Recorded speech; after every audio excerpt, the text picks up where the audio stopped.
Our last speaker for today will be Dr. Benjamin Rosman. For the session, will be Dr. Benjamin Rosman, wishful thinking. So Benji is a WITS graduate, so he did his honors at WITS University. He moved then to the University of Edinburgh, where he did his MSc and PhD in intelligent robotics, and was supervised by Subramanian Ramamurthy.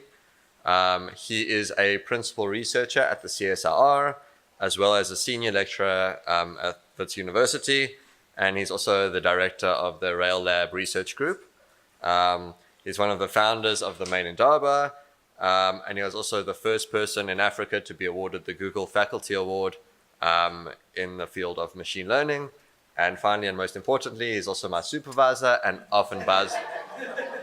will often buy me lunch. So please welcome Benji.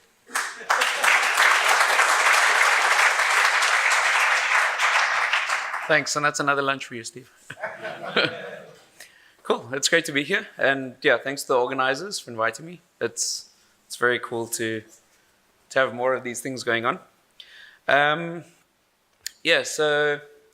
I want to talk a little bit about some of the work that we're doing in my lab. Now, kind of from the title, a large chunk of the work that's going on is around reinforcement learning, which is nice to see is becoming quite popular, or nice in some ways. So I want to talk a little bit about kind of the problem setup that we're looking at, and a few major pieces of work that we're currently working on. And then this kind of falls under one of the general themes we're trying to look at. So often when you think about reinforcement learning, you're looking at this problem of learning some behavior or another. And generally, one of the areas that I'm most interested in is the setting where you might have some intelligent agent that's got multiple different tasks that they might encounter. You can think of this in a kind of lifelong learning setting where your agent might continually face new tasks. You know, in a factory setting, there might be a whole lot of different problems that you want to face. And really what this comes down to is this idea of transfer learning or multitask learning, which other areas of machine learning just call generalization. Right? So typically in reinforcement learning, you try and solve one specific problem, whether that's like swing a pole upright or get a robot to grasp something. But I'm particularly interested in how do you do this in a general setting where there's a whole lot of different tasks you might encounter. Now, because I guess not everybody here has worked in reinforcement learning, I presume. So let me give you the most whirlwind tour that I can of at least what's relevant for this talk. So reinforcement learning is really about behavior learning. And we operate in the setting where you've got some sort of an agent, your decision maker, and it's operating in an environment. And then there's this continuous kind of loop of interaction that's going on here. So your agent gets to take some action, right? That's a decision that your agent makes. And this changes the state of the environment. And the state would include anything of interest here. This could be the internal configuration of the agent itself, maybe from moving an arm or something, to changing the actual environment that it's in. Now, in addition, you get some sort of notion from the environment of reward. This is your feedback, and this tells you how good or bad was the thing that you've just done in terms of some goal you're trying to achieve. All right, now this is the standard picture of reinforcement learning that I feel everybody who gives a talk on it's obligated to give, because this is really the core interaction that's going on here. Now, in terms of actually mathematically modeling these things, we always turn to what's called a Markov decision process. And this is just your core mathematical language for how this works. And at its essence, what you've got is a set of states corresponding to configurations of the environment and your agent and everything you care about. You've got at each point, your agent gets to choose an action. And this is what makes it different to just a standard stochastic process, right? There's this decision point that comes in. Having chosen an action, the system then has this transition to a different state, or potentially different state. And this is stochastic, right? So if I'm in state S0 and I choose action A0 because I've got this choice to make, then maybe here 70% of the time I stay in S0 and 30% of the time I move to S2. So there's this natural dynamics that happens in your domain. And then finally, as I mentioned, there's these reward signals. So some of these transitions or some of these states might give you some reward. And our reward can be positive or negative, but this really indicates the desirability of what's going on here. So you take your problem, your entire domain that you're trying to work with, and you can model it as one of these processes. And then obviously there's a thing we're trying to achieve here. And what that is just to learn some sort of optimal policy, and that effectively your policy here is a mapping from states to actions. So I want to know what is the optimal action mapping from each state that in the long term will give me the maximum amount of reward that I can receive. Okay, this is the reinforcement learning problem. This is all we need to solve, right? So what's nice about this is we can encapsulate all sorts of really complicated dynamics and effectively very complicated objective functions. Now, the problem is, obviously, when you're trying to work in this setting, you can't just look at the immediate rewards, right? So you might have that if I take one step to the left, I get some positive payoff. If I take one step to the right, I get a negative payoff or no payoff at all. But I can't just make a decision based on that. I've got to project some distance into the future to say that in a few steps' time, if I'd carried on in that direction, I might get something better. So you can't just rely on this reward function to tell you exactly what you should do next. And because of this, we then go and define what are called value functions. So a value function, and there's two main kinds that we look at. The first one is just a state value function. And what that says is if I'm in this current state and I follow a particular policy until it ends, how much reward am I expected to receive?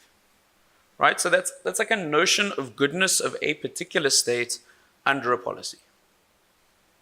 And that encapsulates the future. So then I can choose states. A state is better than another state under a policy if it's got a higher value. And then similarly, I can define this as an action value function, which does the same thing, but it says if I'm in a particular state and take a particular action, how good is that if I then play this policy out forever? Now, it turns out you can just use these two kinds of value functions as proxies for your policy, right? So you can actually just read these off from each other. If you've got an optimal value function, you can just derive an optimal policy for that. So if you've got this notion of the exact optimal value of each state under a particular policy, all you have to do is act greedily with respect to this, because that's already taking the whole future into account. Okay, so with that setting in place, you've kind of got this notion of what does a reinforcement learning algorithm need to do? Right, so effectively what it has to do under this setting is just solve a large system of nonlinear equations, right? One corresponding to the value of each state, and then you get this system of equations that look like this, and we're trying to do a maximization over actions. These are called the Bellman equations, and if you can just solve these things simultaneously for every possible state of the universe, you can act optimally, which is pretty awesome. And actually, for anyone with the appropriate background, that's just an optimal control problem. Cool, so we've got decades of work in that, which is handy, and then we solve everything. But typically the problem we look at in reinforcement learning is that our transitions and our rewards aren't known. So if we go back to that previous MDP I described, we don't actually know how the world changes undertaking certain actions in certain states, and we don't know how good certain things are. So what this means is the reinforcement learning problem is really about trial and error learning under experience. We're trying to find an optimal policy, but because we don't know these things, we can't just pre-compute stuff. So we just have to try and learn from experience and optimize at the same time. So then practically what this means is if I've got some environment where I've got a little agent starting in the bottom corner with a goal in the top corner, what I need to do is just do random things, right? Keep just randomly wandering around and exploring. And eventually at some point I hit the goal, right? And then something wonderful happens. I get 100, right? And then what I can do effectively is start almost backpropagating the signal to get an idea of how desirable were the things before that, right? And this is kind of spreading the value as I've discovered it. So now there's larger and larger regions of space that I know something about in terms of their desirability. Right, so if I do this long enough, I can get the signal, and that starts giving me something I can optimize. Again, if you do this for long enough, you'll get some sort of value function, which might, in this case, be some sort of gradient of like desirability of a state, ranging from where you start off in this case being pretty undesirable, and as you head towards the top right corner, those states become better and better. If you've got that information, you can just act greedily with respect to that and just follow the gradient. Okay, so there's a whole zoo of zoos of algorithms around here. And again, in the spirit of doing a whirlwind tour, I'll give you one example, which is Q-learning. So the basic idea here is we're trying to learn this Q function. As I said, if we got that, we basically get the behavior for free. And what we want to do is just repeat multiple times. We're going to pick some random starting state, and then we're just going to run a trajectory from there. What does it mean to run a trajectory? Well, we're going to choose some action from that state, and it doesn't really matter how we do that, but in practice what we do is we try and choose the best thing we know so far with some probability, and that's called exploiting. And with some other probability, we pick something at random, and that's called exploring. So we're trying to trade off here doing the best thing we know about with gathering more information. We then actually take that action in the world and see what happens. And then we just update our estimate of Q. And turns out, if you run this thing for long enough, then that's all you actually need to do. So you take enough samples and you build an estimate of Q as you're going along, which is just your learning process. You start approximating this thing better and better, and you end up being able to solve all sorts of interesting problems by doing that. Okay, so that seems really cool, but we haven't solved all the problems in the world. We don't have robots and intelligent systems magically doing everything. So what actually makes reinforcement learning hard? Well, effectively, if you think about it, what we're trying to do is learn about the desirability of each state and the desirability of each action in each state. Right? So in this case, that might be fairly straightforward, but if you've got a body with a whole lot of joints and a complicated world with other people in it, there's more than 3 states in the world. You can trust me on this one.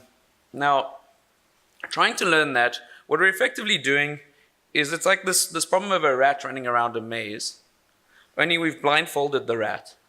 So we don't let it see, like from S0, if it doesn't know the transition function, doesn't know the reward function, it actually has no idea what happens when it executes A0, which is effectively like saying it's in this maze, but it's got no idea what happens if it takes a step forward, right? Which is kind of not fair. But in fact, even worse than that, what we're also requiring it to do is remember exactly how good that state was and each action was. So we're expecting our rat to have like no look ahead, but an infinite memory, right? So that's not ideal. I don't function well under these conditions either. But effectively, if you can then learn this value function, right, you'll get something that looks like this, right? So let's say you're trying to get to that position with the star. You might learn that the goodness of these states as you approach it, here I'm just using the circle size to indicate goodness, right? So you can learn these kinds of things, but the problem is that tells you nothing if I then want to like solve a different problem, right? So you can do a whole lot of work. You can run thousands and thousands of iterations to try and learn the solution to this problem, but it's not telling me anything more useful, right? It just lets me solve this problem. So one theme we've been looking at in the lab is around the hypothesis that one of the reasons that this is so difficult is because in general, MDPs themselves are too general, right? So we've got this really nice format, this mathematical formulation that lets us model this class of problem. But perhaps what we need to do is impose additional constraints and structure on the problem. And that could possibly help us solve the problem in ways that we can leverage to make things easier, such as the learning time or the transfer. And there's lots of different ways you could do this, right? So you might try and put structure on the action space, on the state space, on the reward function. And this hypothesis comes down to this idea that maybe we can leverage these constraints and get better solutions. So what I want to do now is just talk about a few different ideas that we've worked on in the lab over the last year or two, and talk about how these are steps towards trying to get into the space. So I've just picked a subset of stuff that's reasonably mature and hopefully makes sense. So before we go into that, there's actually a history of work in this space. So in particular, people have been looking at this idea of putting structure into action space for a while, and this has been historically called hierarchical reinforcement learning, not to be confused with deep reinforcement learning, which is just different kinds of depth. But here what you might want to look at is, instead of thinking about actions at a primitive level, you can think about them as temporally extended sequences, right? So maybe instead of just thinking about each step that I can take, I can learn sub-behaviors.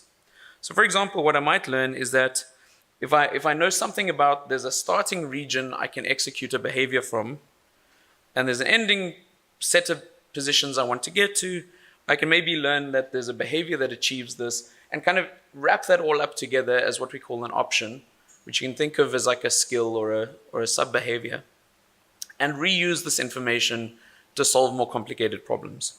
So you might, for example, learn a behavior that takes you from anywhere in this room to one particular doorway.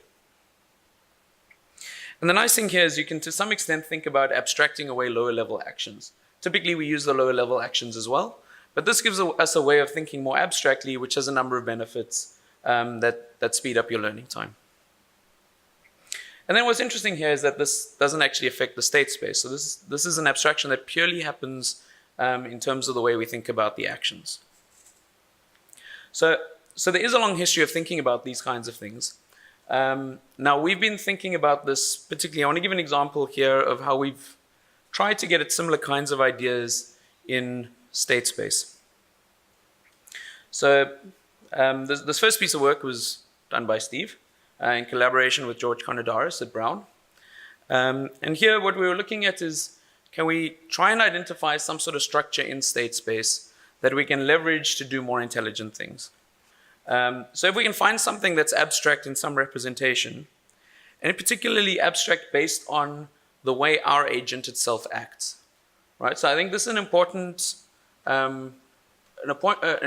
restriction and assumption, is that we want to be able to have representations that are useful for our agent based on its capabilities. And we'd also like to do this in a way that we don't have to relearn for every new task we encounter, right? If I'm going to spend a lot of time learning something, I'd like it to be useful in this multitask setting. And finally, one of the benefits of doing something like this is, if I've got some level of abstraction that I've learned, I can then draw on the whole literature of things like task level planning to do much faster planning than just operating at a pure single action state and thinking about the world in its raw sensory structure. So just as a kind of simple example, what you might have is, you've got this real continuous environment that you might look at, but if you can learn some sort of abstraction of the state, you can use this for planning, right? It's a lot easier to plan at the level of, there's several rooms in my house, than each kind of exact GPS coordinate with joint conditions and all that kind of thing. All right, so what does it take to be able to do planning with a set of skills, or what I called options earlier? So the first thing you need to do is, for each one of these things, actually learn the preconditions. Where is this thing useful? If you remember, an option has a policy, but it also has some idea of where it starts and where it ends. So doing this is actually a classification problem. So we need to be able to learn like the areas where it's possible to execute a skill given the state that you're in. Is it like, what is the probability that this skill can be executed from this state? And then we also need to learn the effects. And this is a density estimation problem, which says, can we learn a distribution of your successor states given where I started and the skill that I executed? And if you have these two things, you have an interface with your skills that lets you plan at this higher level. And there's a technicality. This becomes a lot easier if you think about options as being sub-goal, and I'm not going to go into that, but basically we need to define our skills in a way that it doesn't matter where you execute them. But effectively, what we're going to do is we're going to think about these two distributions as kind of symbols. I'm saying this in quotes because lots of people get offended when you use symbols differently to how they use it. But if we have these symbols, we can plan symbolically at a higher level than this low level kind of raw joint pixel space. Okay, so now what we want is, we want this representation to be able to use it for transfer. And so what we rely on here is that your agent typically has some sort of observations from its own senses. And here we're going to define what's called an agent space. So this is the point of view of the agent of its world. So as an example, if you've got a robot in a building, the kind of traditional state space that you see here might just be its XY coordinates as it moves around the world. But you can also think about the agent space, which might be something like what's coming out of its video camera, right? And that's really where the transfer and the portability happen, right? Because there's maybe only one environment like that, but there could be several doors, and we'd like that our skills say something about our interactions with doors in this case. So if we can learn our symbols in an agent space, then we've got something that's portable, that we can reuse in new problems, at new doors, in new buildings, and so on. But turns out that if you do this, it tends to be insufficient for planning. And the reason for this is, if I'm just operating based on the door I see in front of me, let's assume for a second all doors are the same, I can't really reason about where I'm going if I just know I'm in front of a door. I don't know, I can't construct a temporal plan based on that, because there's not enough information. I just know I'm in front of a door. So what we're going to do is we're going to segment the world such that each particular instantiation of a certain policy, such as get to a door, will take you to a specific door, and you can think about this particular grounding or instantiation of this door. If you've got that identification with the general idea of what you do with doors, then that gives you a way of thinking portably about the world. So, for example, if I know what to do with the door, and then let's say you've divided up your region, your space into this region 1 and 2, where executing the take me to the door policy will take you to the closest door, right? Now, if I know that I executed version 1 versus version 2 of this, I can now plan in this space. So effectively, the pipeline looks something like, given these options, so given these behaviors, we need to be able to partition them into these different versions of them that would take you to the different doors. And then the core step here, you need to be able to estimate these preconditions and effects. And that lets you to, that allows you to start planning by, effectively, if you can generate now these small local models of what happens, how does the world change if I'm in front of a door and open the door, or if I'm not at a door and execute a go to door command. And now when you embed this in the full state space, now you get this grounded instantiation of these things.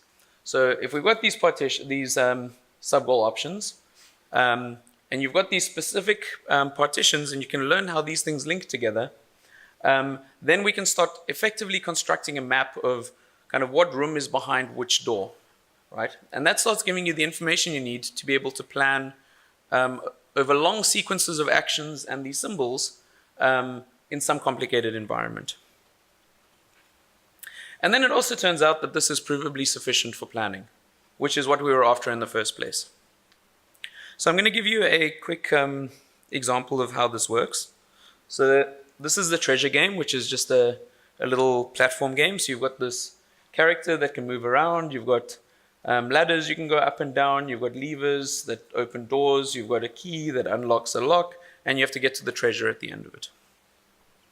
Now the description of this environment, so our state space that we're looking at here, is all the obvious things. So you've got the agent's position and the position of the items of interest.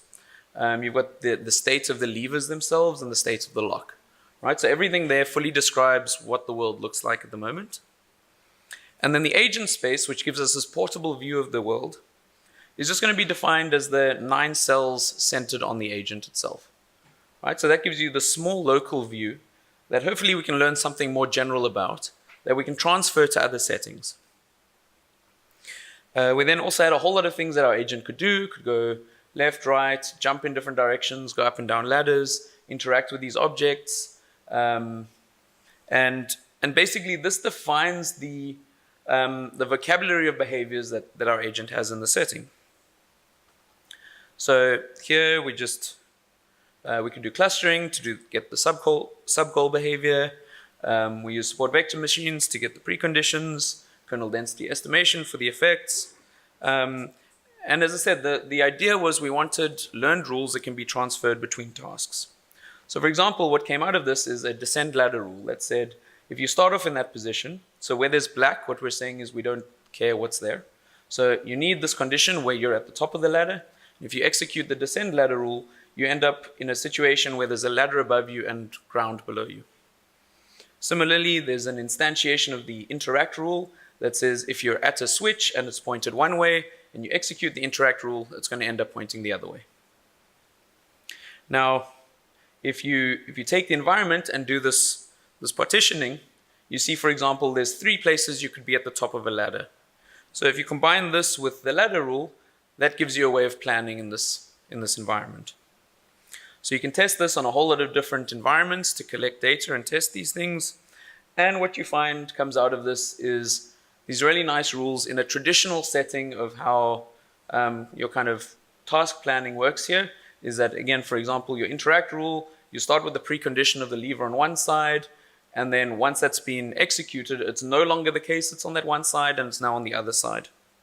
Or similarly, a different version of the interact rule, if you're at a lock and it's currently locked, and you execute the interact rule, it's no longer in that state, and it's now in the state where it's unlocked and the door is open. And the cool thing is that if you run this for long enough, you start seeing that the number of symbols, if you keep acquiring symbols as you deal with more instances of the task, you find that this starts tapering off. So you need fewer and fewer symbols to be able to solve more and more tasks.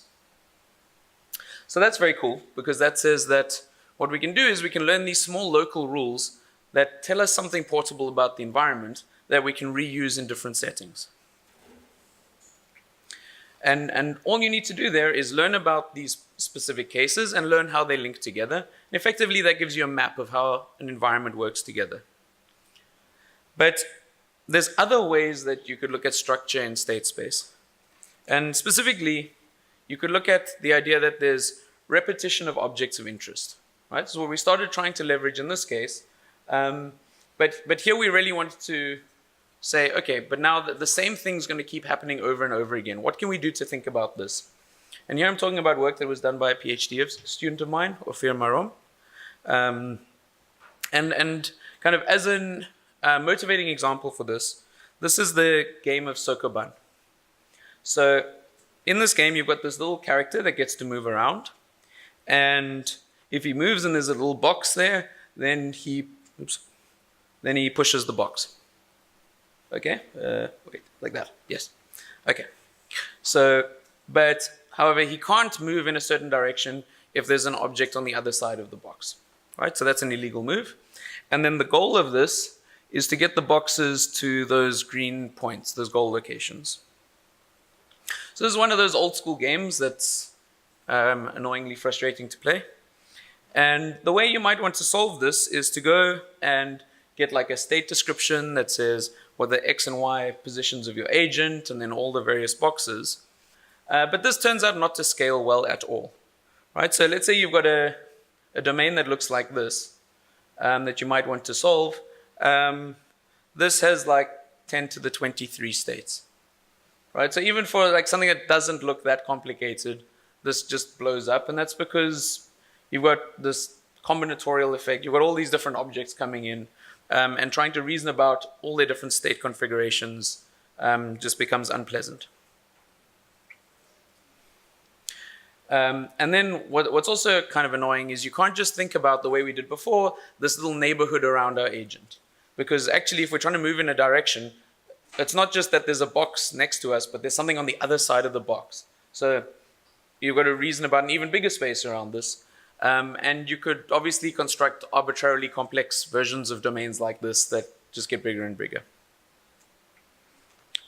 So what we tried to do was look at object-oriented representations. So the idea is, can we consider these objects themselves explicitly, whereas in the previous work we were looking at the space around the action, around the agent explicitly, and then think about the attributes of these objects and their relationships to each other. So for example, you might think about like each one of these points of interest has an X and Y coordinate that you can then instantiate.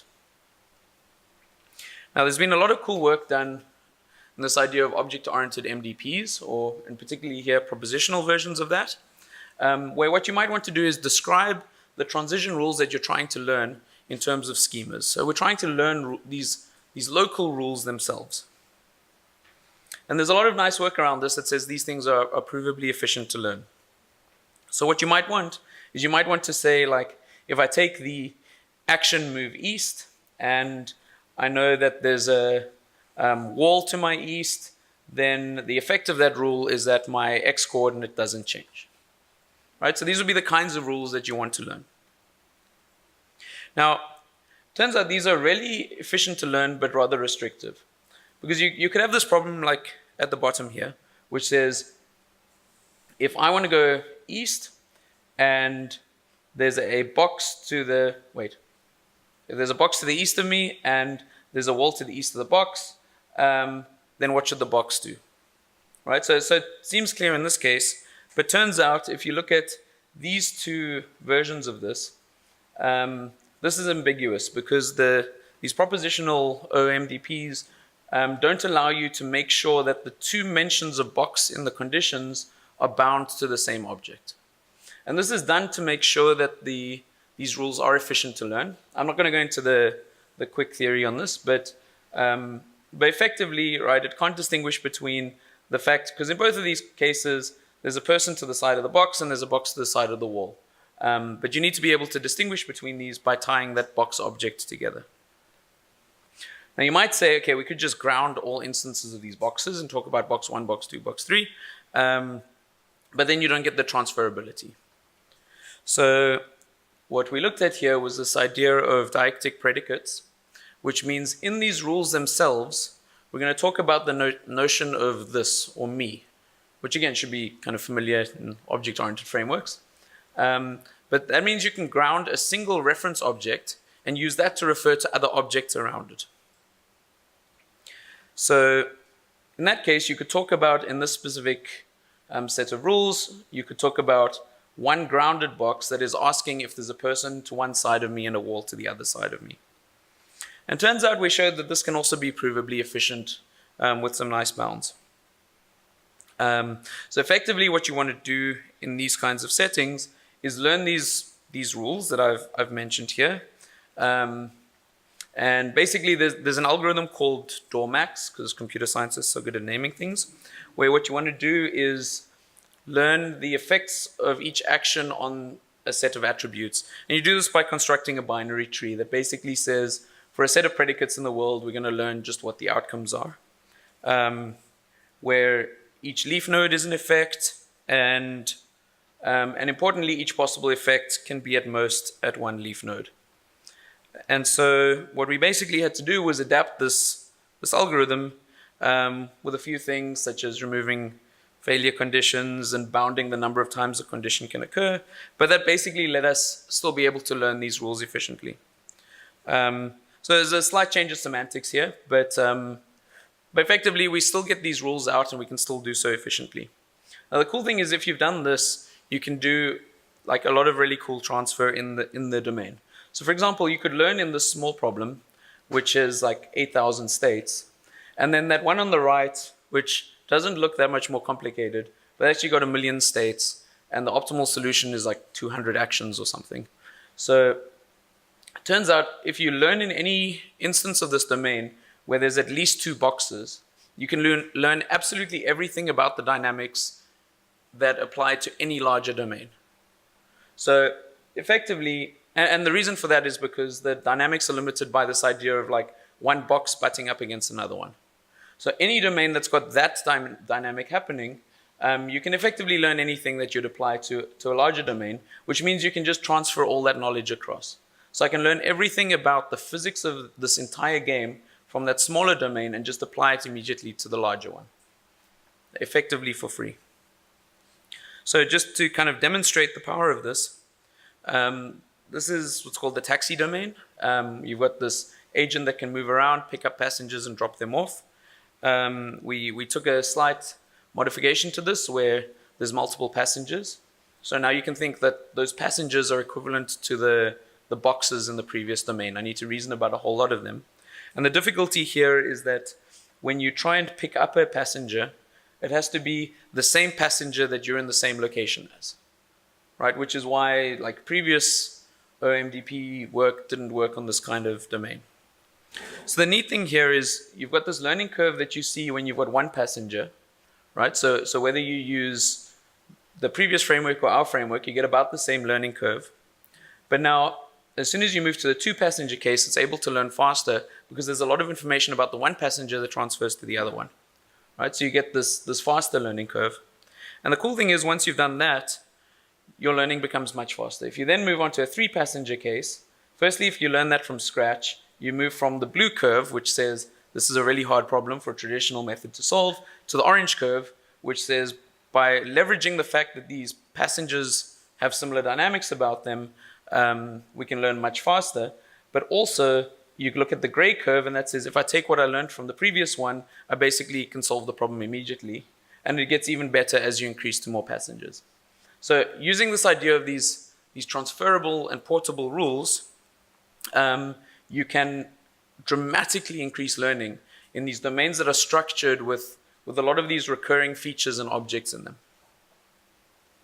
Okay, so those are two pieces of work around how you can think about structure in state space as a way of leveraging your knowledge and transferring it to larger, more complicated scenarios. I just want to talk about one last piece, which is around the idea of reward functions. So even when you've got structured states, from my perspective, a big problem in RL is that your rewards are kind of arbitrary, right? So I could design these things almost adversarially to give you minimal amounts of information at particularly complicated states to get to. So we've been asking this question through a number of projects. Can we actually structure rewards to help us reuse knowledge as well? And this builds on a lot of work other people have been doing as well. In particular, what I'm going to talk about here is done by a master's student of mine, Benji van Niekerk, and then two PhD students, Steve and Adam Earl. And we've been looking at this idea of what can you get by imposing structure on reward functions. So the one framework we looked at, in particular in this work, was around the idea of entropy regularized reward functions. So what we're basically saying here is instead of having an arbitrary reward that can be given at any state action pair, you can put some structure and assumptions on this. So you could define it in the following way, which says that you could have some absorbing states that give you terminal rewards. So this is like you're executing a trajectory and you get to some terminal state. That's where the trajectory ends, and you get some reward there. And then some temperature parameter to deal with trade-offs here. And then the scale divergence term, which tells you, which basically measures the deviation between your current policy pi and some reference policy pi bar, which you might think of as some passive dynamics here. So what would you have done if you weren't controlling anything? You might think of it as maybe a demonstration trajectory that I'm comparing myself to. But there's some sort of idea where I'm getting penalized for deviating from something. So a simple interpretation here might be that if this was passive dynamics, like my arm would fall under gravity, I pay a higher cost for fighting against it. If I don't do anything, then it doesn't cost me anything. So if we can structure our reward functions in this kind of way, does that give us any benefits? So I'll talk through this in terms of an example. So we looked at this object collection domain where we defined a whole lot of objects in this maze-like world, where we looked particularly at two different properties. One is the shape of the object and the other is the color of the object. Right? So now what you can see here is you could add as many other properties as you want to do this. Now, if you defined a task as collect the white circles, or collect the blue squares, or collect anything that's a circle, or collect anything that's purple, you can have a combinatorial number of tasks defined in this environment. So that's obviously suboptimal if you want to try and be able to solve anything in this setting. So the question was, using these kinds of restrictions, what can we do in that setting? So the first thing we looked at was this idea of OR composition, which is like if you've got a set of primitive behaviors that you can solve specific tasks here, and you're given a new task, which is some sort of weighted combination of the existing tasks, just defined in terms of the reward functions, then what turns out is that you can prove that you can get a new solution, which is the optimal solution, comes out as being the soft max of the policies that you've got for the subcomponents. Right, so there's a lot of nice proofs the guys did. But basically what this amounts to is like, let's say I had a policy to get purple objects and I had a policy to get blue objects. Now I can optimally for free solve the problem purple or blue. Right, so if you have a look at the picture on the left, that gives you the value function. So that shows you've got these optima around the blue and purple objects. And if you look at a few trajectories taken from the environment, you can see that this moves towards one of the blue or purple objects. And then looking at the performance of this, if you were to just run the purple policy or just run the blue policy, this OR policy does better than them, right? Which makes sense because it should be doing better because there's more of these objects. So we've been able to solve this new task as a combination of previous tasks we had solutions to just by doing this composition. And then you can also look at things like you can change the weights which amount to your preferences in this case. So you can say, how much do I care about one object over another? And you can show that as you tune that dial, which is your preference, you'll get these different value functions out which emphasize one over the other. So in addition to that composition, we've also looked at the AND composition. To say, what if we want to do an intersection of the tasks? Now for this, we don't have an optimal solution. We've got an approximate solution. And the basic idea is if you've got a task that can be expressed as a combination of other tasks, you can compute this approximately optimal Q function for that combination of tasks. And it turns out this gives you something that's very sensible. So you could see that if you had a policy to solve the blue task, policy to solve the square task, you can combine these things, and if you look at the trajectories you get out of this, you get something that goes for the blue square. It's slightly suboptimal. It'll deviate for other squares that are nearby. But that's kind of the behavior you want to see out of this. And if you compare this to what the optimal performance would look like, if you trained a policy just to solve the blue and square task, it's actually pretty close. Right, so that's very cool. We also get the structuring of being able to solve intersections of tasks effectively for free from this idea. And finally, you can also chain these things together and get a more of a temporal composition thing happening. Right, so if you chained a whole lot of these things together, you get the same behavior as you would have if you trained an optimal policy to try and collect everything. So this is just continuously running to get whatever the nearest next object is by composing the policies that we've got already. Okay, so basically what I've been trying to argue here is that while reinforcement learning is a powerful tool for learning behaviors, there's a lot of extra work you have to put in if you want this to generalize to different tasks and different behaviors. So by looking at a whole lot of different ways for imposing and exploiting structure on the problem, we can do things like reason in an agent-centric manner to get the symbol-based view of skills. We can think about the world in terms of objects, and then by learning these local models of objects, we can transfer those to different settings. And by doing things like looking at different structures of reward functions, we can do things like get composition out of here effectively for free. So I think there's a lot of work to be done in this space by trying to put different kinds of structures onto these problems, but it definitely seems to be a promising avenue of attack. So thanks.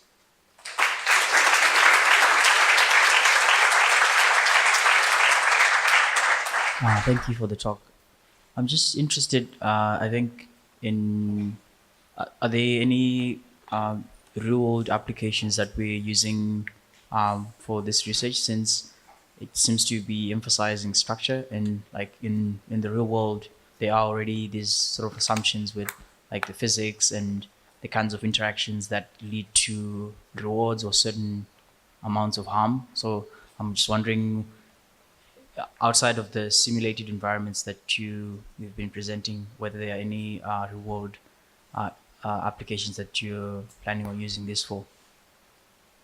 Right. So I think, I mean, in terms of the applications of this, I think the obvious kind of low-hanging fruit there is this general robotics setting where some robot in a kind of workshop or some SMME or something like that you want to be able to quickly adapt and retool to new problems and that sort of thing. Like you can definitely, these ideas should be useful there. I think in general, one of the big motivating questions for me is around using RL in the real world is the issue of safety. So if you're kind of doing the typical learning thing, particularly because you have to do all the exploration, you're at some point taking random actions to find out what happens.